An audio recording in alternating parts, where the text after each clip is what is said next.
Welcome back to Bison Overtime. We have some quick sports updates for you guys today. Starting off with football, the football team played Valparaiso this past weekend at the Fargo Dome at home again. They won 64-0. It was absolute sheer domination in every aspect of the game. I mean, we had 583 yards, so they're only 185, and like you said, 64 points to 0. I mean, if there was a term butt kicking in the dictionary, that was it right there. And they proved us wrong. We didn't think they beat them by that much. I mean, You predicted 35-6. I predicted 48-0. Even then, that wasn't enough. All right, when we were watching the game, we're like nudging out of chair. I'm like, yeah, they might beat our predictions when they got to like 49 or whatever. Yeah, they got pretty high. And then this was also the second biggest victory in NDSU Division I era. That is crazy. I think they broke it from 2018 when Trey Lance was playing. So we see why it was so high. And we scored. Our first touchdown was a punt return by Jalen Price in just the 5th play of the game, which is crazy. That definitely set the tone. Yes, absolutely. I mean, and the special teams has been very good at doing so. I mean, good returns, good punt coverage. It seems like whenever special teams gets out there, they can do a good job of setting the tone, and you normally don't think about that with special teams. But the defense did a good job as well, forcing a 3-and-out at the beginning. So, I mean, yes, setting the tone has been a very prominent thing for this NDSU team so far this year, and I think it's something that will help this team down the road. Yep, on offense, there are stats all over the place. Quincy Patterson completed 4 passes out of 5 and had 102 yards and 1 passing touchdown. And he also had 101 rushing yards for 1 rushing touchdown. It seemed like, he only had 5 attempts because, when it's a big lead like that, they have to take the starters out. But he still shined within those few, plays that he had.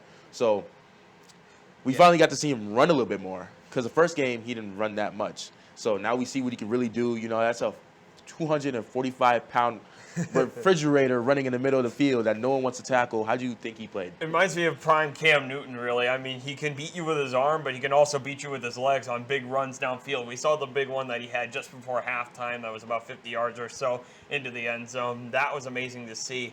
And, yeah, I mean, the thing is he didn't pass a lot. He only passed 5 times. But when your rushing game is so good, you don't really need to pass. Like, it was about 480 yards rushing. That is, that's unstoppable. And, the leaders, Jalen Bussey, he had a 72-yard touchdown run, 83 yards total. And he also had a 23-yard touchdown reception from Cam Miller when he came in.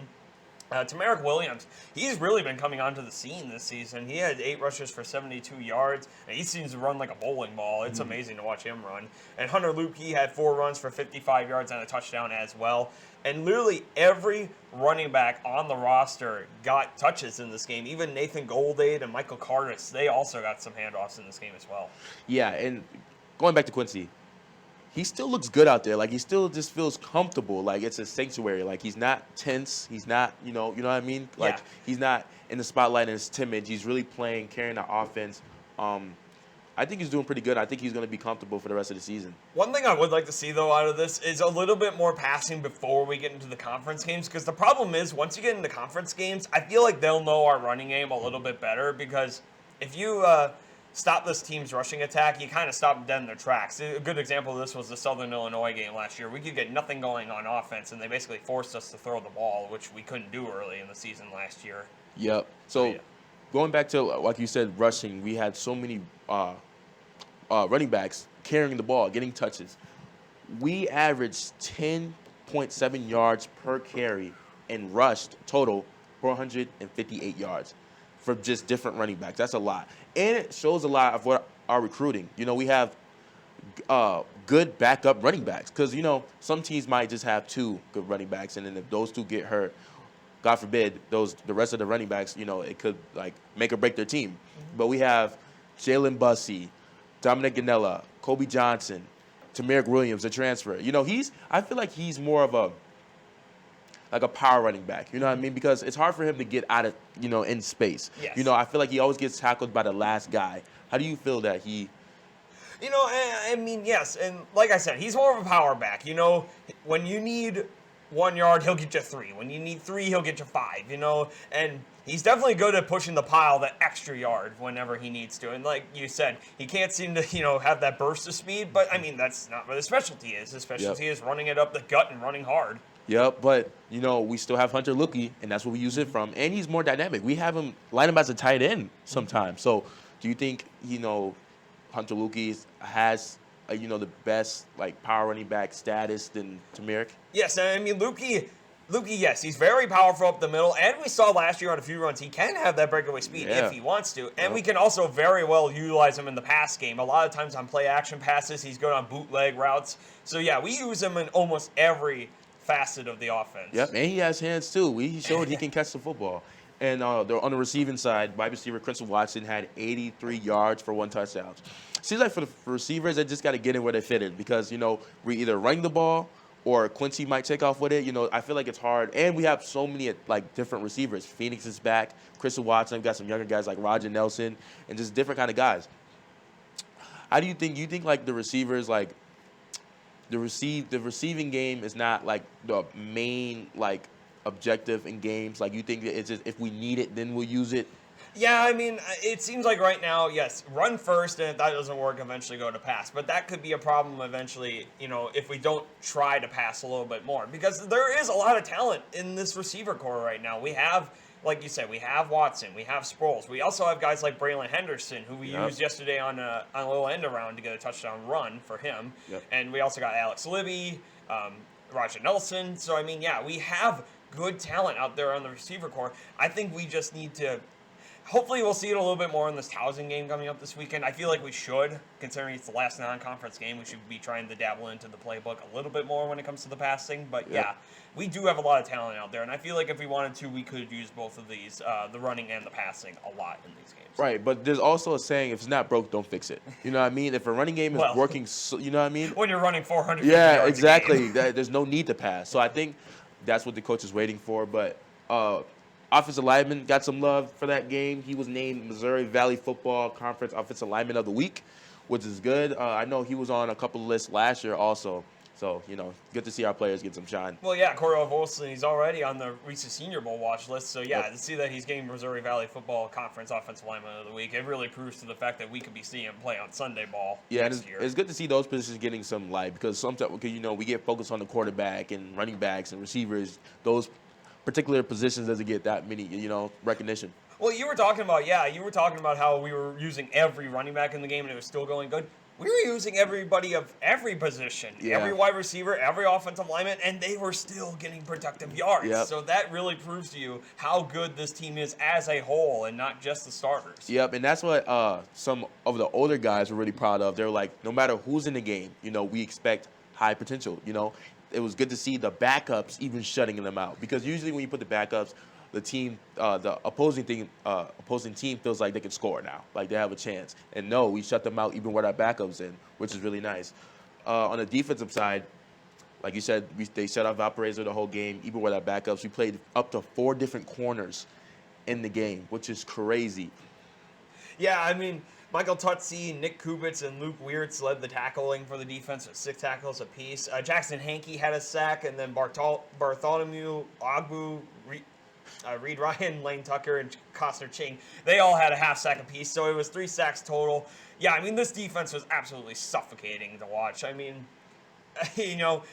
they clobbered Valparaiso on the line, especially. The only way Valparaiso could get yards was in the passing game, and that was kind of a little bit of a weak point in the defense. There were times where we left a little bit of gaps in the secondary, but then, once they were able to get past midfield, we were able to shut them down.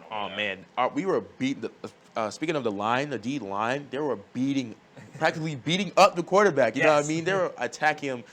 Every play, they're touching him in some way. He can barely get his a throw off. You know what I mean? The defensive line really showed out. Valparaiso was trying everything against this D-line. They put in 3 different quarterbacks. I don't know if you noticed that, but they put in 3 different quarterbacks, and there was nothing any of them could do because the defensive line had their number every time. Yeah, the quarterbacks were really getting banged up, and we also saw some guys that can really hit, like Destin Talbert. Oh my God, a couple of monster hits. The punt return especially, that was huge. The fumble that he forced, and then Price was able to get the recovery. It was insane to watch him almost knock people's helmets off on some of those hits. Right, and the guys were feeding off that. Like, he stood out. Like, every time he got a bit, every kick return they had, they were looking for him to make another big hit. It looked like he was having fun too, just enjoying himself. But we made Valparaiso hold the ball for 35 minutes of the game.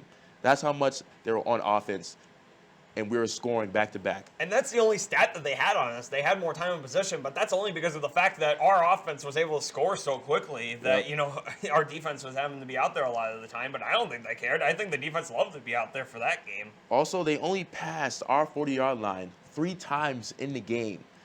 That's crazy. And the fact that every time we were able to stop them from scoring any points after they passed the 40, that's even crazier right there. Yep, and some other stats. Michael Tutsi, Nick Kubitz, Luke Wirtz had a total of 6 tackles. The football team is now 2-0. Their next game is away next Saturday at 5 p.m. against Towson. And there's a bit of some controversy in the air that it's not live on TV or something like that. Oh gosh, Flow Sports. Flow Progressive is taking over for this game. Towson, also a quick recap on Towson. They are 1-1 right now. They won week 1 over Morgan State, 31-0. But they lost last week to New Hampshire, 26-14. So it's kind of a mixed bag with them right now. And we'll see what we get this weekend against them. Yeah, this is our third meeting between NDSU and Towson. We are leading 2-0 in the series. The 2013 FCS National Championship game? Yep. And so far, like you said, they're only 1-1. Last season, they did not play, have a season due to COVID. So, I think they might be a little bit rusty. I think that's what they're showing. The season before, though, they're 7-5. So this team is not really particularly good, in my opinion. You have any predictions how the game go? I predict, the offense should keep clicking as normal. I would like to see a little bit more passing. I'm not predicting that we're going to score as many as we did against Valparaiso, but I'm going to say probably another good showing by the offense. I'm going to say 35 points for the offense, and the defense should be able to hold up. Maybe not another shutout, but definitely under 10 points. So 35-7, I believe is going to be. You know what? I'm going for the long shot because I feel like last time we sold them short a little bit. I'm going for the 42, 42-6. I'm going for the 42-6. I think if we keep the ball rolling, I think those guys are pumped. I really think because they're trying to I feel like in a way they're trying to. We are still NDSU. They're still trying to prove themselves. And now we have something to prove. Because before we're winning, there's nothing. All you can do is try to do better than you did the last season. But now we have something to prove. So I think that's why they're going so crazy out there. But yeah, I'm thinking 42-6. You think I'm too far-fetched or what? I know. I thought you thought I was too far-fetched last week with 48-0. Apparently that wasn't far-fetched enough. Yeah, I think they're going to go crazy. I want to see.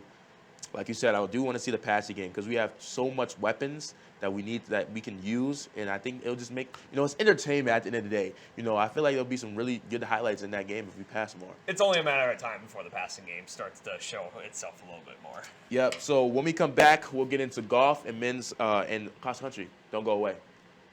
There are so many great things to experience at NDSU. It's hard to pick one, but my favorite is the people. They make it such a warm place. The Bison aren't just across the country, they're across the globe. It's the perfect distance from home. The faculty are our biggest cheerleaders. Hands-on research experience. The affordable tuition. All the opportunities to stay active on campus. Real-world learning experiences. Once I got on campus, it felt like home.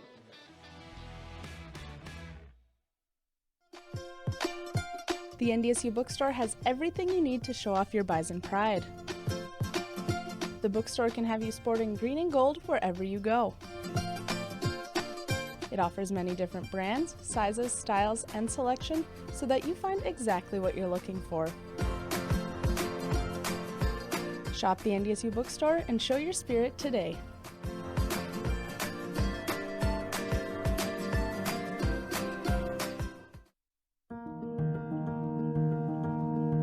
No kid deserves to go hungry.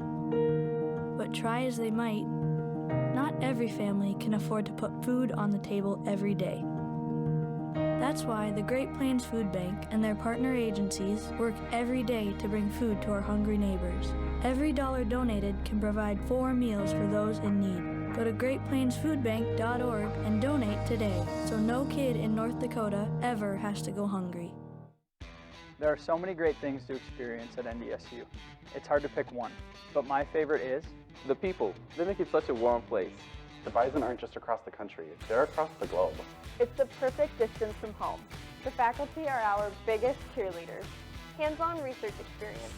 The affordable tuition. All the opportunities to stay active on campus. Real-world learning experiences. Once I got on campus, it felt like home.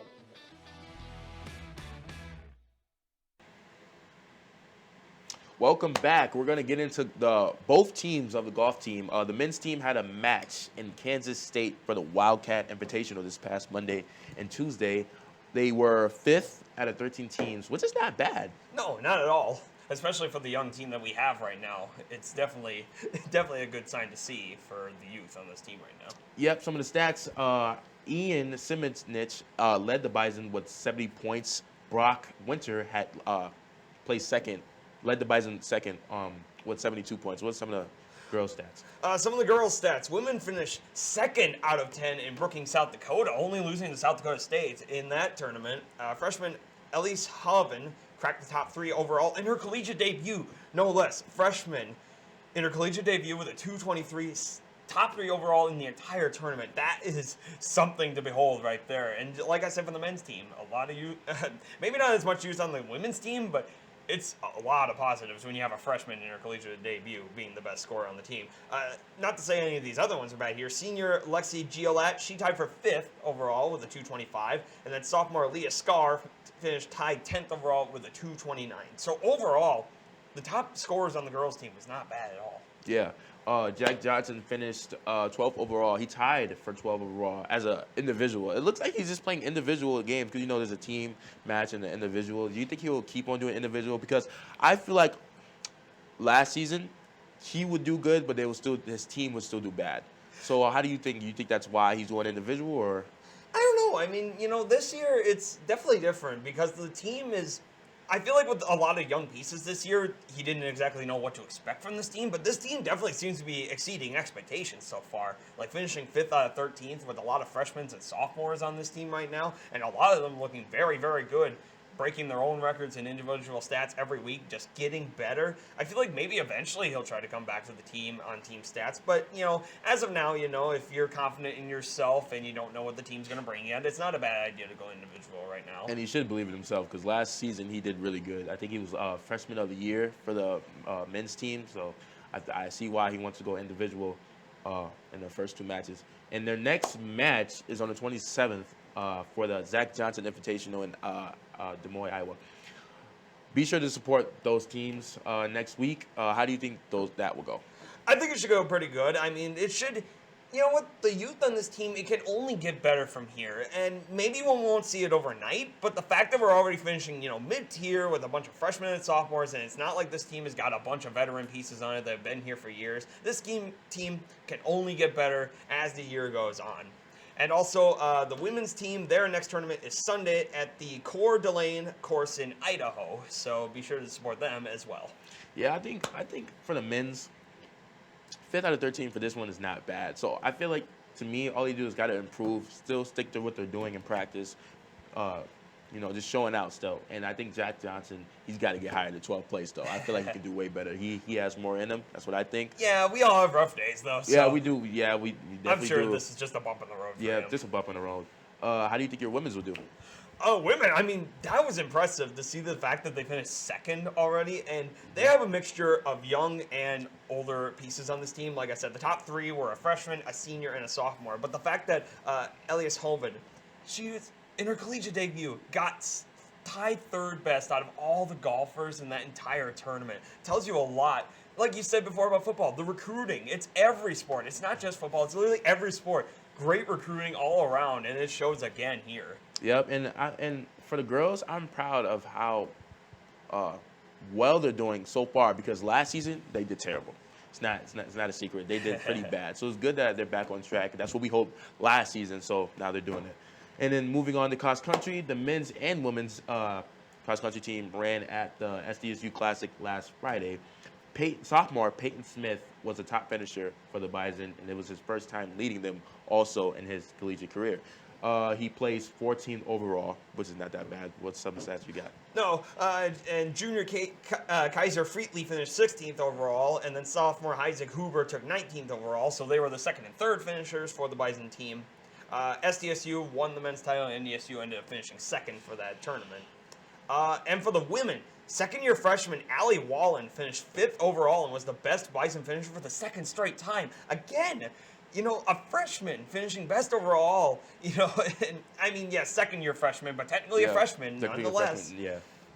That is insane. And then sophomore Kalisa Houston finished seventh overall, and then senior Kelby Anderson finished ninth overall. So 3 finishers in the top 10 for the women's team. A great showing for them. They still unfortunately finished third in the entire tournament with 51 points. North Dakota claimed the title with 39, and South Dakota State finished second with 43. But like I said, with this kind of youth, you can only get improvement from here. And the fact that they're already finishing so well, showing the stats already, it can only get better from here for this team. Right, and I'm glad, like I said with golf, I'm glad because last season on the show, we glorified track and field because they're breaking records literally every meet. Someone was breaking some kind of record. Do you think that's gonna hopefully cross country can start doing that? Because I feel like, they are good. They've proven they are good. They're not bad. So maybe they should step up and start getting some records, getting some more, challenge each other. Because we thought in track and field, when someone would break a record, it would motivate their teammates to want to break another record. Keep on going. That's what we thought. What do you think? Yeah, I mean, definitely. Especially with a lot of these young guys on the team, they're seeing how well they can do now. They must only think that they could possibly break a record down the line with how impressive they are as freshmen and sophomores. I mean, Peyton Smith and Allie Wallen both.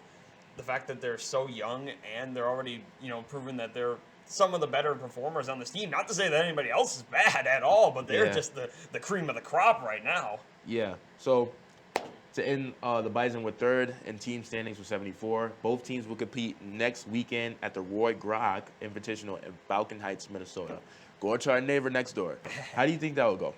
It should go pretty decently. I mean, I expect this team maybe not to finish quite at the top quite yet, but maybe another second and third place finish once again, because it seems like SDSU and UND for each sports, seem to have our numbers for that. But like I said, with the youth, maybe next year, see this team maybe try to fight for that top spot next year. Yep, hopefully they do good. When we come back, we'll get into volleyball next on Bison Overtime. Stay tuned.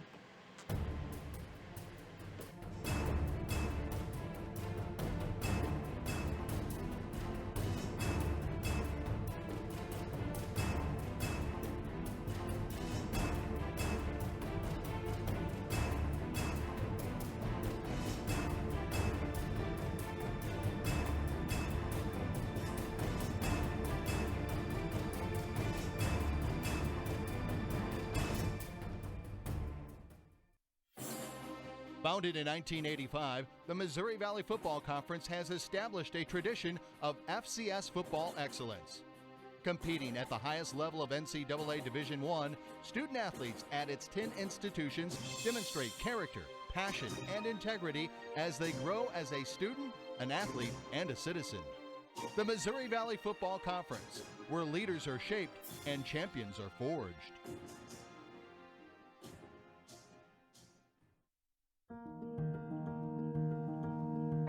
No kid deserves to go hungry, but try as they might, not every family can afford to put food on the table every day. That's why the Great Plains Food Bank and their partner agencies work every day to bring food to our hungry neighbors. Every dollar donated can provide 4 meals for those in need. Go to greatplainsfoodbank.org and donate today so no kid in North Dakota ever has to go hungry.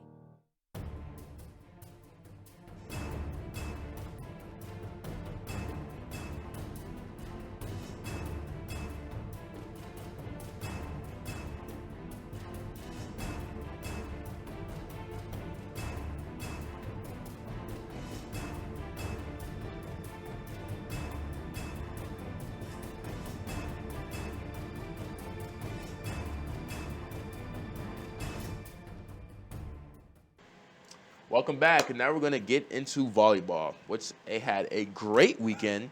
This previous weekend, they played at the Cal tournament, which we thought they were going to get blown out. They made us look silly with our predictions. Yeah. We predicted they were only going to win 1 set at most. Right. We apologize, volleyball team. We apologize. On Friday, they played Butler, and they won 3-1. Later that day, they played Cal, won 3-1. Then on Saturday, they played Nevada and won again 3-1. So I guess 3-1 is a charm. what did you see from the stats from those games? Well, in terms of the kills, it seems like Sierra Tanchen and Allie Hins were up at the top once again. For the Butler game, Allie Hins had the most kills with 20. That is a whole bunch. Sierra Tanchen had second most with 11, and then Michelle Glover had the third most with 10. In the Cal game, Sierra Tanchen had the most kills with 14. Allie Hinsey had the second most with 13. And then Kristen Tidd had the third most with 12. And then for the Nevada game, Sierra Tanchen, once again up top, with 17 kills. Michelle Glover had the second most with 12. And then Allie Hinsey had the third most with 11. So it seems like, with the help of Tanchen and Hinsey, they've definitely proven that they are a very good team. Yeah, we did. And another stat that we just found out, NDSU is the only team in the entire Summit League to have two different players surpass the 100 kill mark this season with Hinsey and Tanchen. Yeah, Allie Hinton and Sarah Tanchen have each connected 111 total kills just this season, which is ranked second in the Summit League. Those are the two duo. In football, we say Dominic Ganella and Kobe Johnson were the duo. In volleyball, this is the duo. They go back to back. Michelle Glover was named Tickets Smarter Summit League Defensive Player of the Week. So good to see her doing well. So they are now 6-3. Their next tournament starts today in Portland, Oregon at 9 p.m. against Portland State. On Saturday, they play at 1 p.m. against Gonzaga. And then the last game on Saturday, they play Portland State yet again. Okay. Portland State and North Dakota have met. This is the 13th time meeting again. And this goes back to 1983. Okay. So it's a big history. So you think there's some rivalry there? You think we got to get the one up on them? Definitely. 13 times, that's a lot for a non-conference opponent. And the fact that we get to play them twice, there's definitely going to be some bad blood by that second game, I believe. Maybe not fisticuffs like in other games, but maybe a harder spike just to prove a point. Harder spike, little dirty, on the head. But their most recent one was in 2006, so that was kind of a while ago. And the Bison lost against the Vikings 3-1 at the Washington Husky Classic.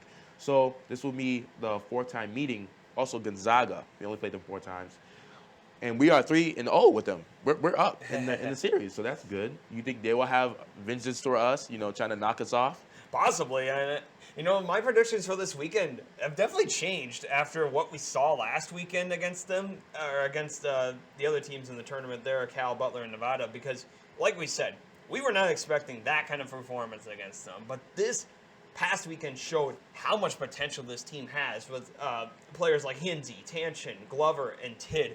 All of them have been playing outstandingly this season, and it finally showed in an entire weekend how well this team can perform on a consistent basis. And, that's got to make you feel confident heading into the conference play, which starts next Thursday. So that's got to make you feel a lot confident, actually. Yeah, Portland is 3-5, and Gonzaga is 3-6. They're not doing too well, but 3 games will equal a 1 game in football. So because it's a tournament, so we can't really hold that against them. But any predictions? I think we'll beat Portland State, and I think Gonzaga is going to be the hard game. Yeah, and and it's never easy in any sport when you play a team twice to beat them twice. It's never easy. So, I feel like the first game against Portland State should be should be a victory for us, at least in 4 sets. And then maybe the second game is a little bit trickier. Maybe that goes to 5 sets, but I feel like we can win that one. And then the Gonzaga one, like you said, that might be a little bit tricky because we only play them once, but I feel like we can take care of them. I feel like it'll be a 3-1 victory there as well. Yep, and we thought they were going to get swept last week, so I guess we got to stop sleeping on them. You know what I mean? I think, like you said, so, okay. Mostly when teams play each other twice in a tournament, they'll win one and lose one. Mm-hmm. I know softball and baseball used to do that. Mm-hmm. I'm thinking they'll beat Portland twice. All right. 3-1. 3-1. 3-1. Yeah. 3-1 is my prediction. 3-1. Same? What do you got? Yeah, that's what I was predicting. They'll win every set. Like I said, the second one might be tougher, but I think they can hold on. And, conference play starts next week against Kansas City, like I mentioned, next Thursday. So this last weekend of non-conference play is really got to be the one where they need to show, they need to warn the conference that they're coming for them. Yep, hopefully they do good. Make sure you guys tune into that. Thank you for tuning in to another episode of Bison Overtime. Make sure to catch us next Friday back at it at 11:30. Go Bison.